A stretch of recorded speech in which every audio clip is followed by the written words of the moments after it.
Governor Arif Muhammad Khan കേരളത്തെ ആർഎസ്എസിന് ഒരുക്കിക്കൊടുക്കുകയാണെന്ന് DYFI സംസ്ഥാന president V Wasif പറഞ്ഞു. കെ.എസ്.ടി.എ ജില്ലാ സമ്മേളനത്തിന്റെ ഭാഗമായി തച്ചമ്പാറയിൽ നടന്ന പൊതുസമ്മേളനം ഉദ്ഘാടനം ചെയ്യുകയായിരുന്നു അദ്ദേഹം.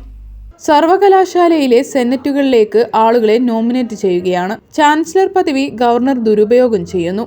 കാലിക്കറ്റ് യൂണിവേഴ്സിറ്റിയിലെ സെനറ്റിലേക്ക് നാമനിർദ്ദേശം ചെയ്ത 18 പേരുടെ ലിസ്റ്റിൽ നിന്ന് ബി.ജെ.പിക്കാരെ മാത്രം ഗവർണർ തെരഞ്ഞെടുക്കുന്നത് എന്തടിസ്ഥാനത്തിലാണ്? ഈ പേര് ഗവർണർക്ക് എങ്ങനെ ലഭിച്ചു?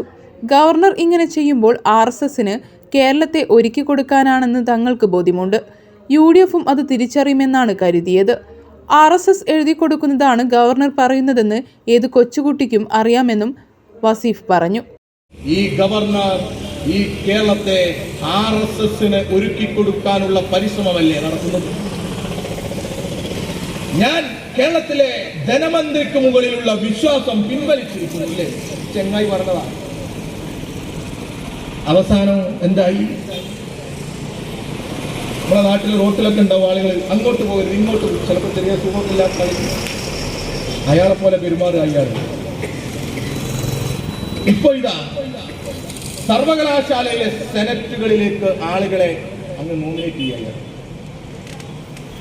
ചാൻസലർ പദവി ദുരുപയോഗം ചെയ്യുക.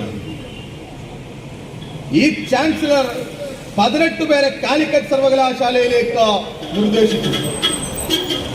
അതിൽ ഞങ്ങളെ അത്ഭുതപ്പെടുത്തിയത്, അങ്ങനെ നിർദ്ദേശിക്കുമ്പോ ഈ ചാൻസലർ എന്ന് പറയുന്ന ആരിഫ് മുഹമ്മദ് ഖാൻ ഈ കേരളത്തെ ആർഎസ്എസിന് വേണ്ടി ഒരുക്കിക്കൊടുക്കാൻ വന്നവനാണ് എന്നുള്ള നല്ല ബോധ്യമുണ്ട് കേരളത്തിലെ UDFനും എന്നാണ് നമ്മളൊക്കെ കരുതുക. ആർഎസ്എസിന്റെ ശരീരഭാഷയുള്ളവൻ, ആർഎസ്എസ് എഴുതി കൊടുക്കുന്നത് പറയുന്നവൻ എന്ന് ഈ കേരളത്തിലെ കൊച്ചു കുഞ്ഞിനും അറിയുന്ന ഈ കക്ഷി, അയാളുടെ ലിസ്റ്റിൽ, ഈ 18 പേരുടെ ലിസ്റ്റിൽ അദ്ദേഹം ആദ്യം സർവകലാശാലയോട് ആവശ്യപ്പെട്ടു. സർവകലാശാല വിവിധ വിഭാഗത്തിൽപ്പെട്ട പ്രഗത്ഭരുടെ പേരുവിവരങ്ങൾ അങ്ങോട്ട് കൊടുത്തു. അതിൽ നിന്ന് 2 കുട്ടികളെ മാത്രം ആര് തെരഞ്ഞെടുത്തു? ആ ലിസ്റ്റിൽ നിന്ന് ഗവർണർ തെരഞ്ഞെടുത്തു. കാലിക്കറ്റ് സർവകലാശാല ജില്ലാ പ്രസിഡന്റ് ടി ജയപ്രകാശ് അധ്യക്ഷത വഹിച്ചു. കെ.എസ്.ടി.എ സംസ്ഥാന president T Sudheesh, CPM area secretary UT Ramakrishnan, DYFI ജില്ലാ സെക്രട്ടറി KC റിയാസുദ്ദീൻ, സംസ്ഥാന വൈസ് പ്രസിഡന്റ് MA അരുൺകുമാർ എന്നിവർ പ്രസംഗിച്ചു. പൊതുസമ്മേളനത്തിനു ശേഷം തച്ചമ്പാറ ടൗണിലൂടെ ഘോഷയാത്ര നടത്തി.